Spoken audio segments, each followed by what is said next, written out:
Tyler Morrison had always been different from his classmates at Arizona State University. While his fraternity brothers spent their evenings at house parties and football games, the 21-year-old business major could usually be found in the campus library, his laptop screen glowing with spreadsheets and marketing plans. Money was always tight, and Tyler knew it.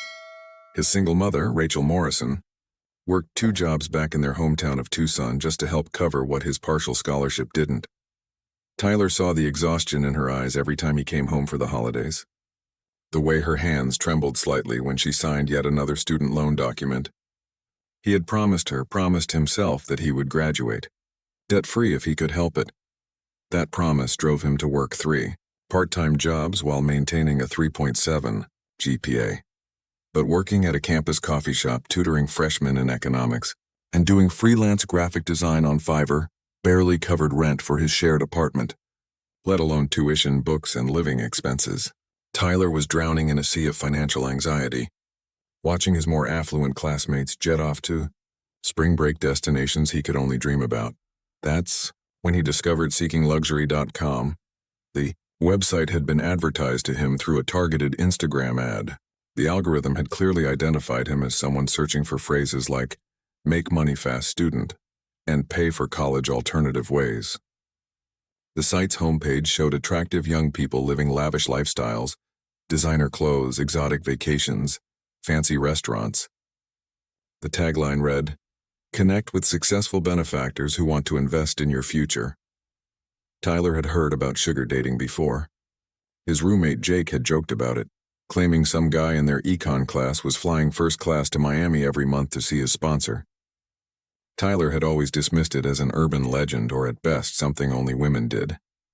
But here was evidence that the arrangement worked both ways.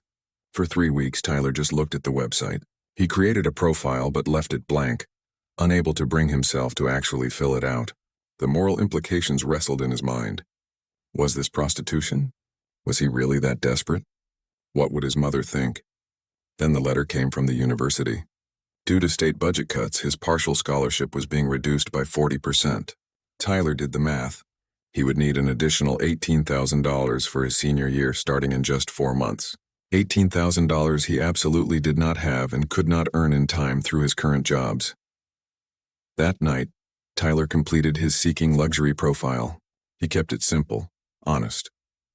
21-year-old business major at ASU, hard-working, ambitious, looking for mentorship and financial support to complete my degree.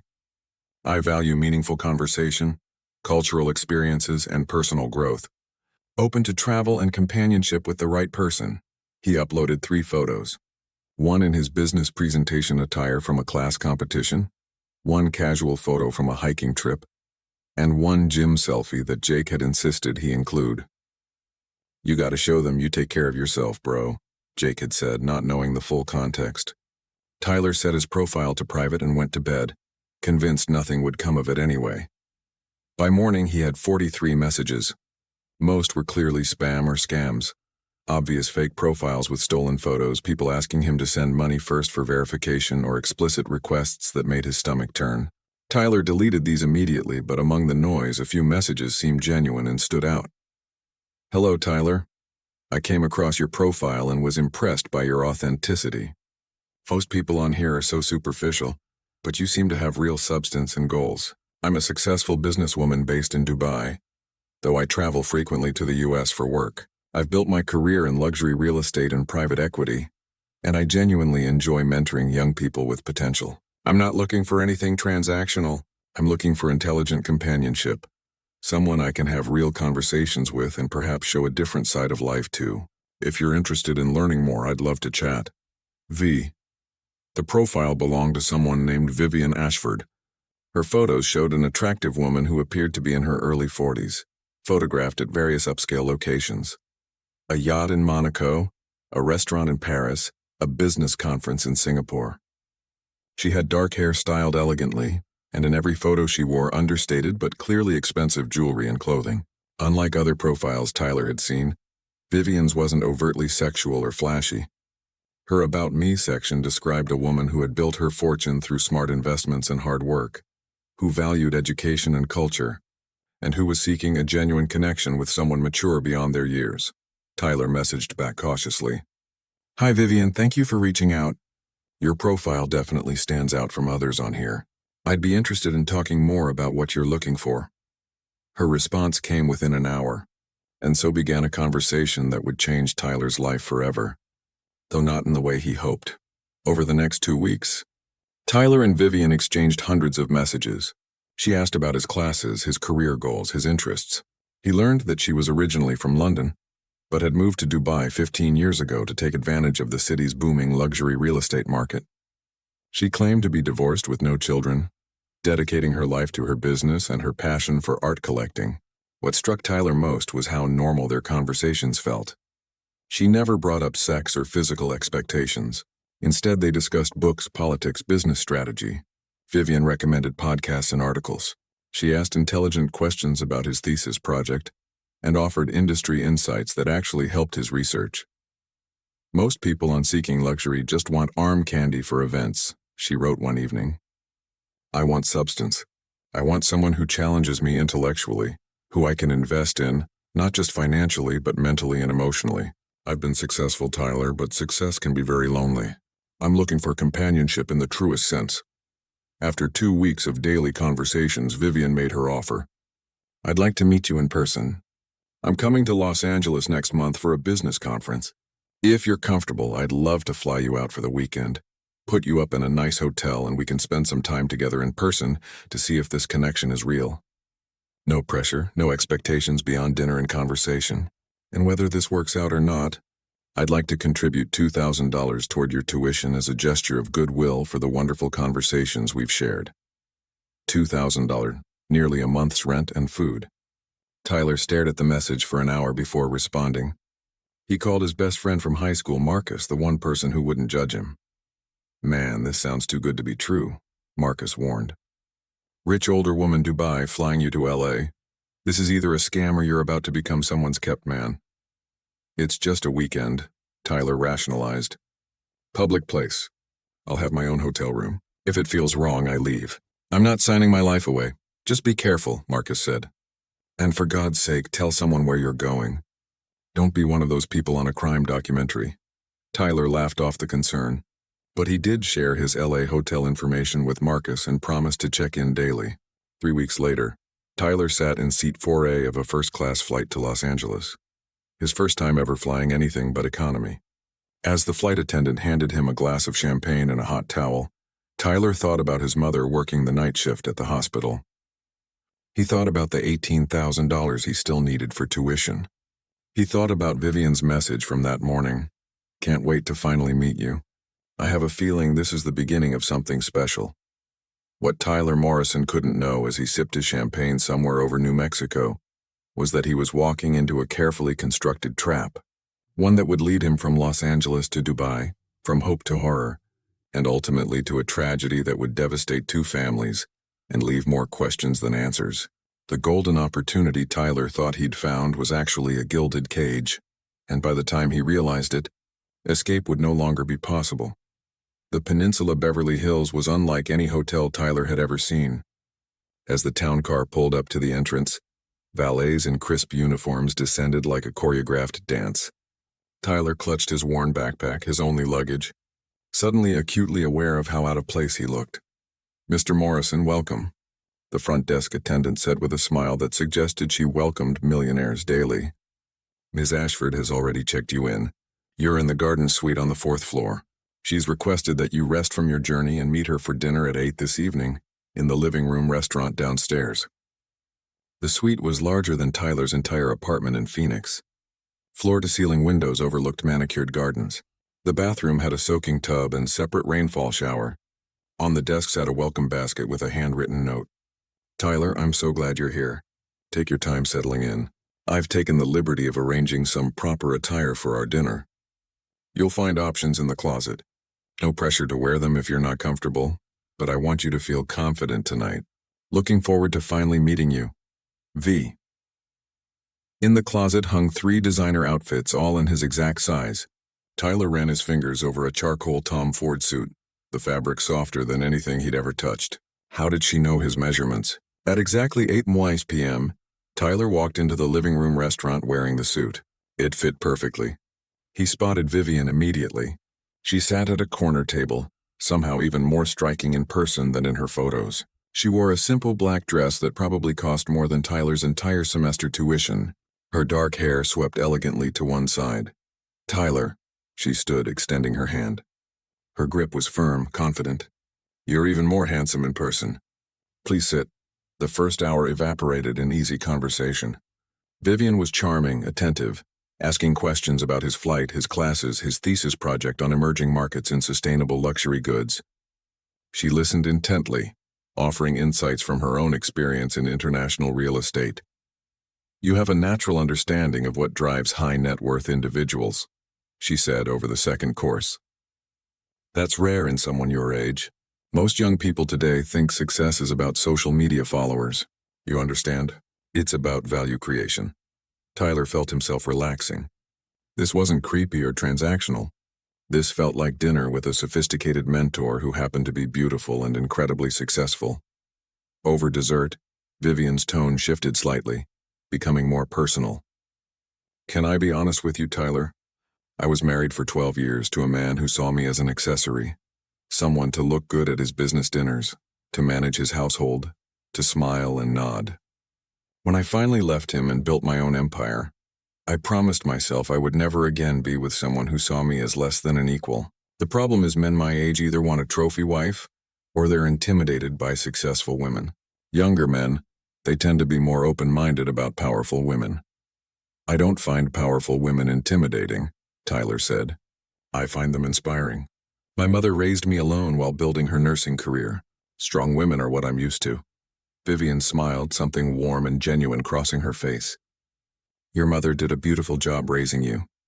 That's increasingly rare." After dinner, they walked through the hotel gardens. The Los Angeles night was perfect, warm with a slight breeze carrying the scent of jasmine. Vivian linked her arm through Tyler's companionably, not romantically. "I want to be transparent about what I'm looking for," she said as they sat on a bench near a fountain. "I travel constantly for work. Dubai, London, New York, Hong Kong. It's exhausting and lonely. I'm looking for a companion, someone to travel with me, attend events, provide intelligent conversation. In exchange, I would provide a generous monthly allowance, cover all travel expenses, and yes, help with your tuition and living expenses." "How generous?" Tyler asked, trying to keep his voice steady. $10,000 a month, Vivian said casually as if discussing the weather. "Plus expenses, plus specific tuition payments as needed. In return, I'd expect availability when I travel, probably 2 weekends a month, sometimes a full week, and discretion. My business associates can't know about this arrangement." Tyler's mind raced. $10,000 a month. His entire tuition paid. His mother could finally stop working 2 jobs. He could graduate debt-free and even save money. "I need to think about it," he said carefully. "Of course," Vivian said. "Take all the time you need. Tomorrow I have meetings all day, but I've arranged for you to enjoy the hotel spa and pool. Tomorrow evening I'm hosting a small dinner party in my suite. Just a few friends and business associates. I'd love for you to join us. See what my world is like. Then Sunday we can talk more before you fly home." That night, alone in his suite, Tyler called Marcus. "It's not weird, man. She's actually really cool, smart, successful, genuine. The money is real. She paid for everything in cash. Didn't even blink. And what does she want in return?" Marcus asked skeptically. "Companionship, travel, someone to attend events with her. Tyler, nobody pays 10 grand a month just for companionship." "She hasn't even tried to touch me," Tyler insisted. "Not once. No sexual pressure at all. Yet," Marcus said. "Just be careful." The next evening, Tyler attended Vivian's dinner party. Her suite, the presidential suite, was 3 times the size of his own. About 15 guests mingled, all immaculately dressed, speaking in the coded language of the ultra-wealthy. Vivian introduced Tyler as a brilliant young business student I'm mentoring, and several guests seemed genuinely interested in his thesis work. One guest, a silver-haired man named Robert, who apparently owned hotels across Asia, spent 20 minutes discussing Tyler's ideas and even offered his business card. "If you're ever serious about consulting in the luxury hospitality space, call me." By the end of the night, Tyler felt intoxicated not from the expensive wine, but from the glimpse into a world he'd never known existed. These people didn't worry about student loans or rent. They discussed their third homes and private planes, like Tyler's friends discussed which streaming service to subscribe to. After the last guest left, Vivian poured them both cognac and sat on the suite's balcony overlooking the city lights. "So what do you think? Could you see yourself being part of this world?" "It's incredible," Tyler admitted. "But I still don't understand why you're offering this to me. You could have anyone." Vivian was quiet for a moment. "Can I tell you something I haven't told anyone?" She didn't wait for his answer. "I was diagnosed with early-stage cancer last year. I'm fine now. Treatment worked, but it made me realize I've spent 15 years building an empire and have no one to share it with. I don't want a husband. I tried that. I don't want children. That ship has sailed. But I also don't want to die alone in my Dubai penthouse with nothing but my art collection and business portfolios." She turned to look at him, and Tyler saw genuine vulnerability in her eyes. "I want companionship, Tyler. Real companionship. Someone young enough to appreciate experiences without the cynicism of my generation. Someone smart enough to have real conversations with. Someone ambitious enough to let me help them build their own success. And yes, someone attractive enough that I enjoy looking at them across the dinner table." Is that really so strange? When Tyler flew back to Phoenix on Sunday afternoon, he carried a check for $5,000. "Advanced payment for deciding," Vivian had said, and a contract outlining their arrangement. The contract was surprisingly professional, written in formal legal language by what appeared to be a real law firm in Dubai. Tyler had 2 weeks to decide. He spent those 2 weeks researching everything he could about Vivian Ashford. Her business was real. Ashford Luxury Properties appeared in international real estate publications. Her social media showed a woman who attended charity galas and art openings. Everything checked out. Tyler signed the contract and wired it back via secure email. 3 days later, $10,000 appeared in his bank account. Over the next 3 months, Tyler traveled with Vivian 4 times. Twice to San Francisco, once to New York, once to London. Each trip followed the same pattern: separate hotel rooms, elegant dinners, cultural events, intelligent conversation. Vivian never pushed physical boundaries beyond an occasional kiss on the cheek in public, the kind of affection that suggested a couple, but didn't demand intimacy. She paid his full tuition in full. She sent money to his mother with a note saying Tyler had won a mentorship scholarship. Tyler felt like he'd discovered a cheat code to life. Then in late November, Vivian made a new proposition. "I need to return to Dubai for a month to handle some business complications," she told him over dinner in Manhattan. "I'd like you to come with me. I know it's a big ask. It would mean missing some classes, but I'd make it worth your while. $25,000 for the month, plus I'd love to show you where I actually live. You could network with some contacts that might be valuable for your career after graduation." Tyler hesitated. A month was different from a long weekend. Missing classes was risky, but $25,000. "I'd need to think about it," he said. Vivian's expression cooled slightly, the first time Tyler had ever seen displeasure cross her face. "Of course, but I do need to know soon. I'm leaving next week." That night, Tyler made a decision that would seal his fate. He emailed his professors explaining a family emergency would require him to complete coursework remotely for a month. He bought a ticket to Dubai. He texted Marcus, "Going to Dubai with Vivian for a month. Crazy opportunity. I'll send you all my info." On December 3rd, Tyler Morrison boarded Emirates Flight 225 from New York to Dubai, first class, champagne in hand, excited about the adventure ahead. He had no idea he would never return home alive. Dubai assaulted Tyler's senses from the moment he stepped off the plane. The airport was a cathedral of glass and marble, more luxurious than any hotel he'd stayed in. Vivian met him at arrivals, looking refreshed despite the 14-hour flight she'd taken days earlier.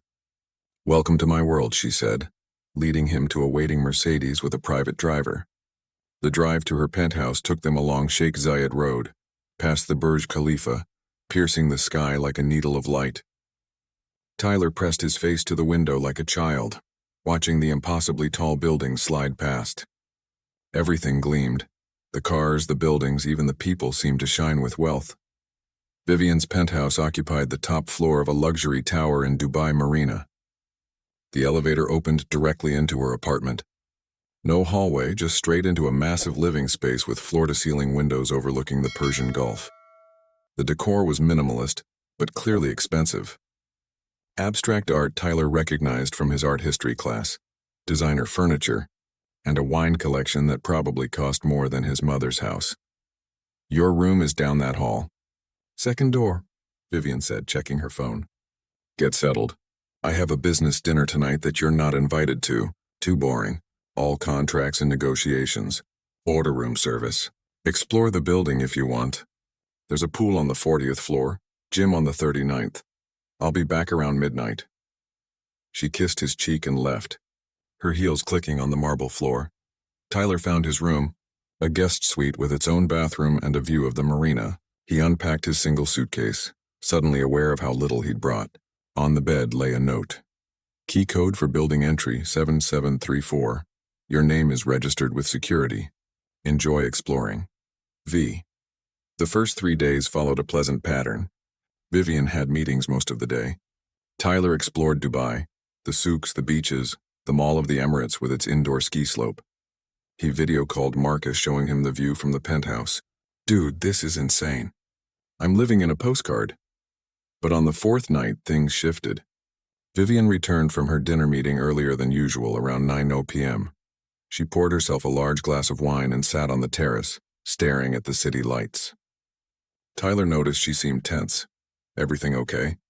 he asked. "Come sit with me," she said, patting the cushion beside her on the outdoor sofa. Tyler sat, maintaining a respectful distance. Vivian immediately closed the gap, leaning against him. "I'm tired of pretending," she said softly.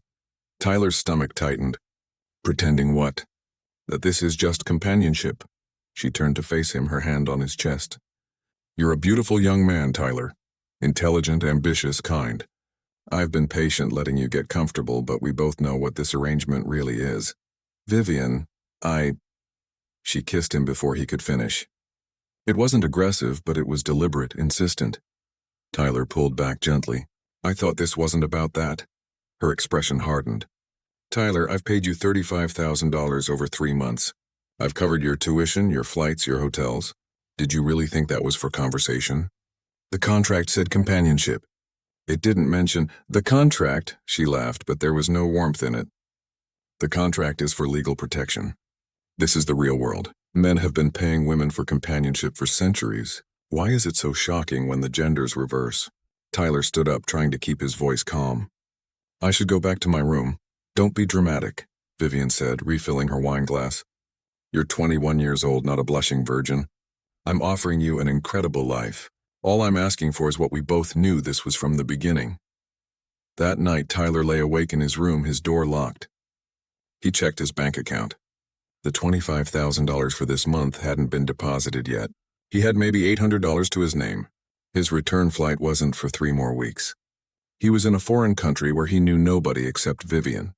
The next morning, she acted as if nothing had happened. "Good morning," she said brightly, making espresso in the kitchen.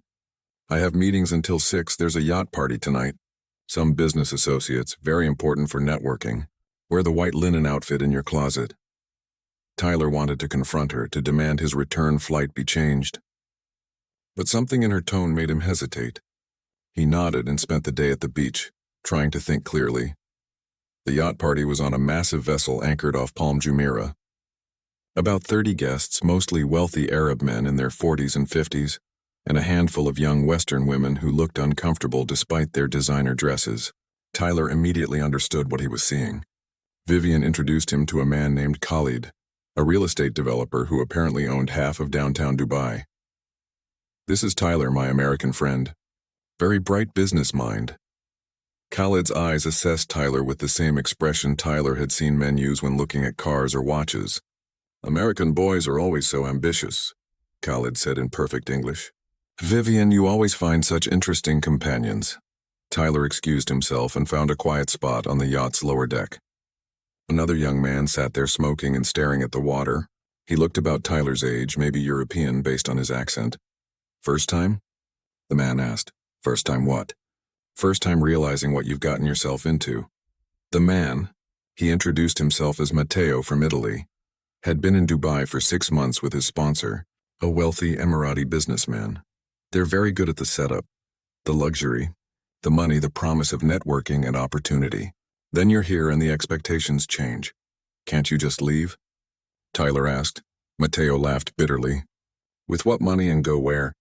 Back to my family in Rome who think I'm here on a prestigious internship. They operate in gray areas here. Not illegal, but not safe. People disappear sometimes. Not killed usually, just sent away quietly when they cause problems. Tyler felt ice in his stomach.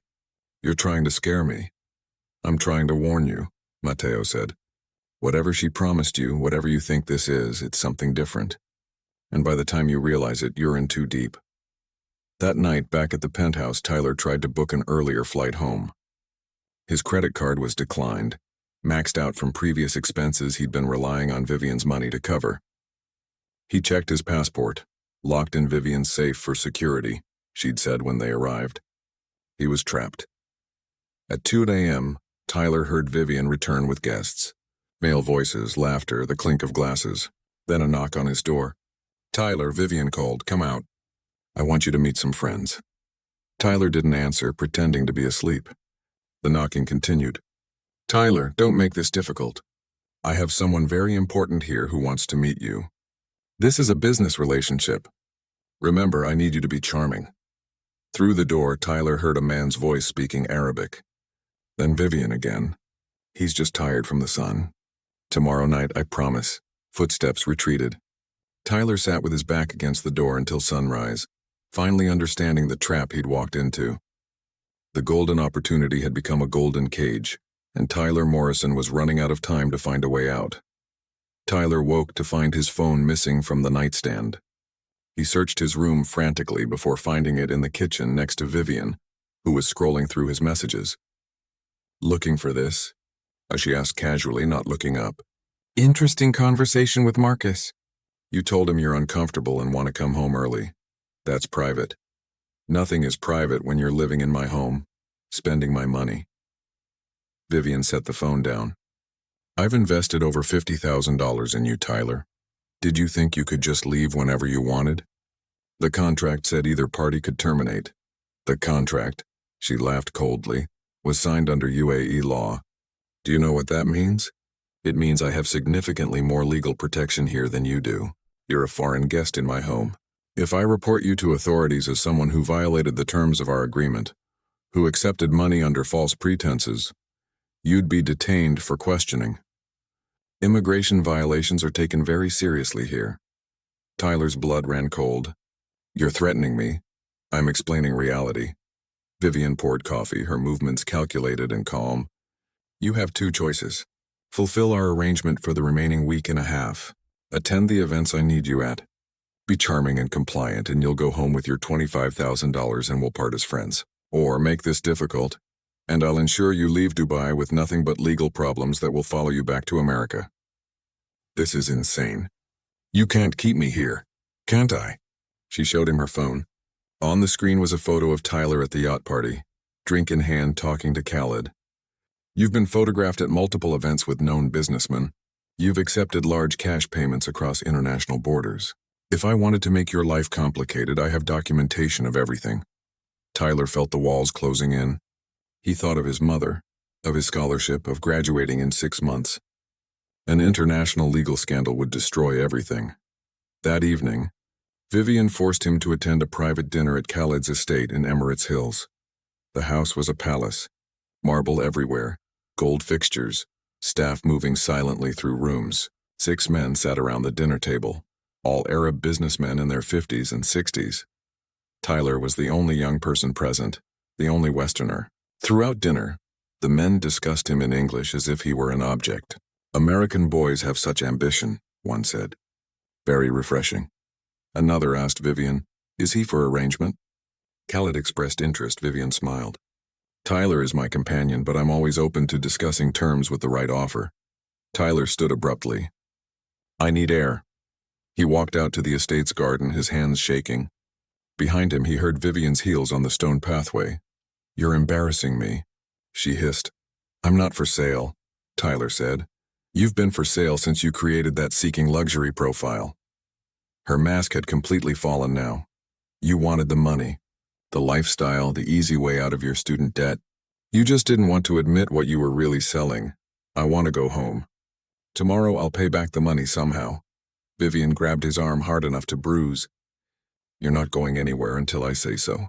And if you try anything stupid, calling your embassy, running away, I promise you'll regret it. People disappear in Dubai, Tyler. Young foreign boys who cause problems for powerful people. No one asked questions.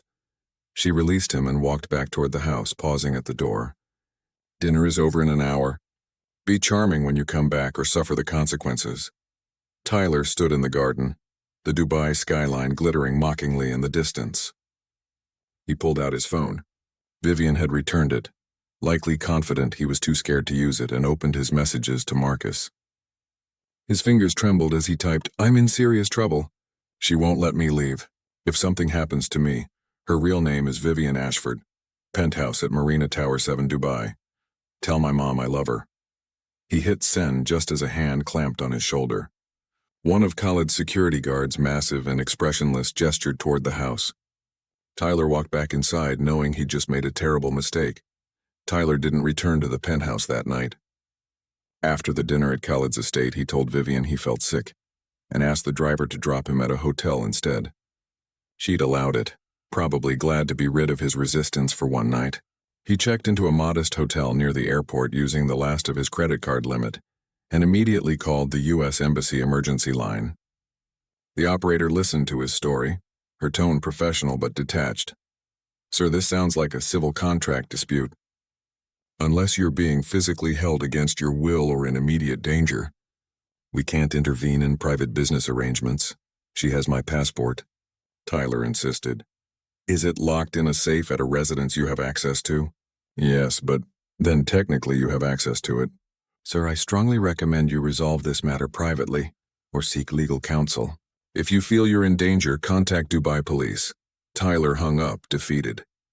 He knew going to Dubai police would be useless. Vivian had connections, money, and he was just a foreign student who'd accepted cash for companionship.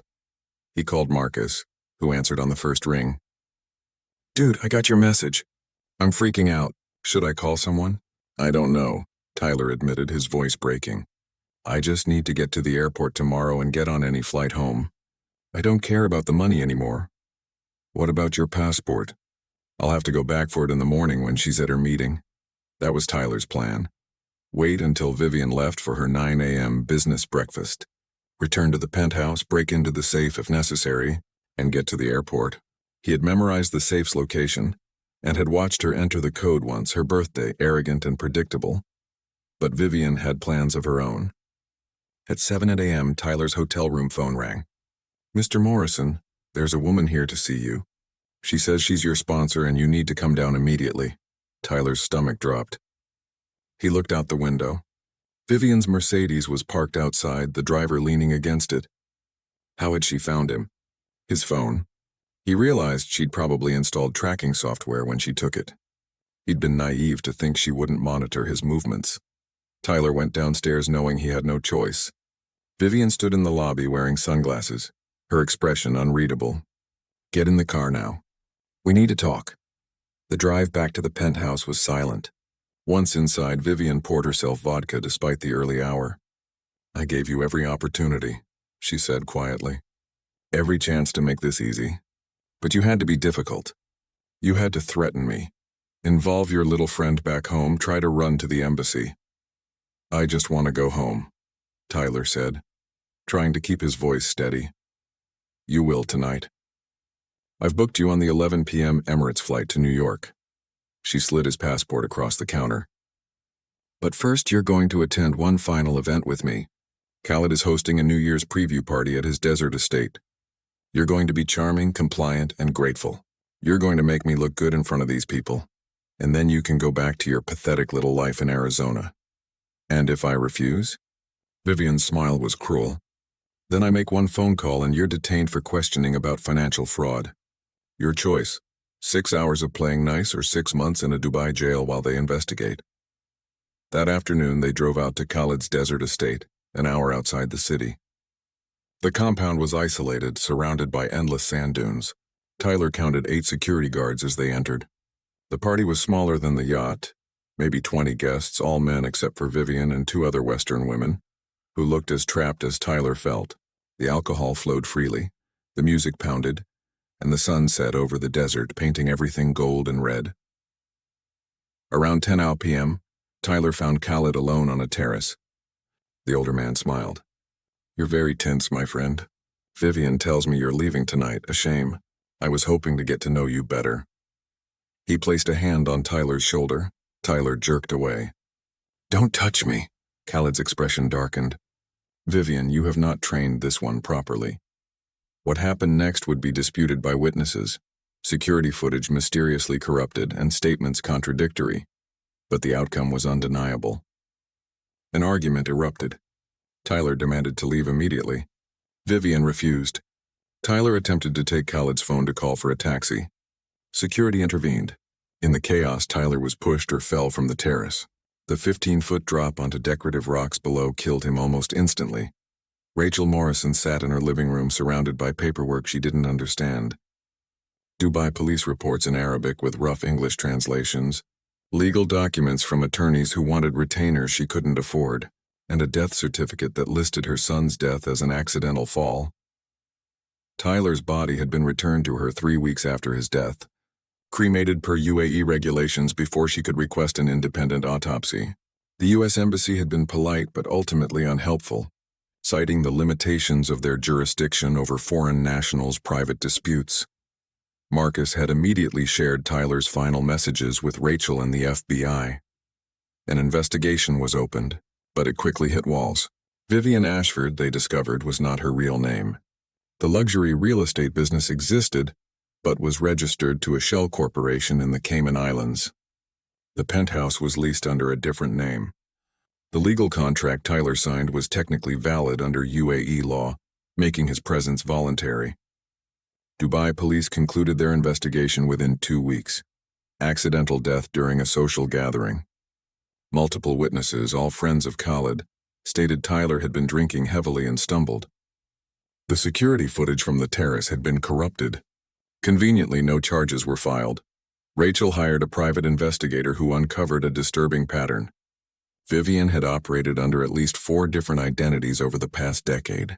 3 other young men, 2 American, 1 British, had traveled to Dubai under similar circumstances.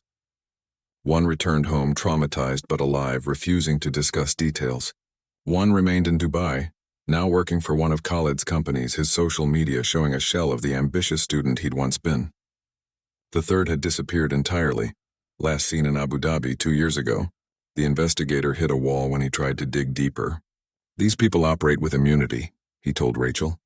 "Wealthy, connected, operating in jurisdictions where money talks louder than justice. I'm sorry, Mrs. Morrison. Without cooperation from UAE authorities, there's nothing more I can do." The media picked up Tyler's story briefly. American student dies in Dubai fall. But without criminal charges or a clear villain, it faded quickly. A few true crime podcasts covered it, speculating about sex trafficking and exploitation, but without concrete evidence, they couldn't say much. Marcus struggled with guilt. "I should have stopped him from going," he told Rachel during one of their frequent phone calls. "I knew it seemed wrong." "He was 21, Rachel said, her voice hollow. "He thought he was solving his problems. How do you tell an ambitious young person that an opportunity is too good to be true when they're desperate?" She'd learned about the Seeking Luxury website, about the thousands of young people, mostly women but increasingly men, who use such platforms to connect with benefactors. Most arrangements were legal, consensual, and ended without incident. But some, like Tyler's, became nightmares. Months after Tyler's death, Rachel received an anonymous package. Inside was a USB drive containing photos. Tyler at various events in Dubai, always looking uncomfortable, always surrounded by older men. And a note typed, "Your son tried to leave. They wouldn't let him. There are others. Be careful who you tell." Rachel took it to the FBI, who added it to Tyler's file, but admitted they had no jurisdiction to pursue charges in the UAE. "These international exploitation cases are nearly impossible to prosecute," the agent explained, "especially when they occur in countries with different legal systems and powerful people involved." Tyler Morrison's case remains officially closed as an accidental death. Vivian Ashford, or whatever her real name is, has never been charged. Khaled continues his business empire, hosting parties at his estates. The Seeking Luxury website still operates, still targets desperate students with promises of mentorship and financial support.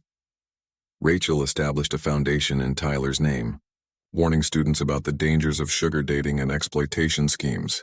She speaks at universities, showing Tyler's photo, handsome, smiling, ambitious, and telling parents, "This is what desperation looks like. This is what student debt can drive young people to do." Marcus keeps Tyler's last message saved on his phone. "If something happens to me." He shares it whenever someone asks about easy money or too good to be true opportunities. Tyler's mother still has questions that will never be answered. Did he fall or was he pushed? Was it murder or manslaughter? Could she have saved him if she'd known what he was really doing in Dubai? The only certainty is this: Tyler Morrison left Phoenix seeking opportunity and returned in an urn. Another cautionary tale about the price of desperation and the predators who exploit it. Justice, like Tyler's dreams, remains forever out of reach.